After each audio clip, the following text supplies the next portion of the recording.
Welcome to the Tech Egg. Don't get scrambled. Enjoy the video. Start by turning on your PS4 and signing into your PlayStation Network account. Navigate to the PlayStation Store icon on the home screen and open it. Scroll to the bottom and select Redeem Codes to access the entry field.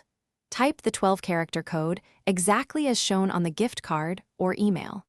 Press Continue and then confirm to add the dollar value to your wallet. The funds appear immediately in your PSN wallet balance. After redeeming, open the PlayStation Store and find the game, DLC, or subscription you want. Select the item and choose Buy to see your payment options. Your PSN wallet balance displays as the primary payment source by default. You may combine wallet funds with a credit card if the balance is insufficient. Confirm the purchase, and the amount deducts instantly from your wallet. Subscriptions like PS Plus will draw from wallet funds when set as the default payment. If the code fails, first double-check every character for common mistakes.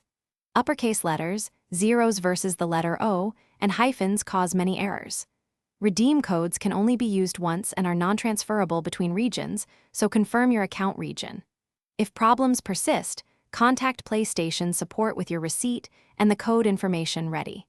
Keep screenshots or email confirmations as proof of purchase for faster resolution. Always buy gift cards from reputable retailers to avoid fraudulent or already redeemed codes. Thanks for watching. Consider subscribing if I helped unscramble your problems.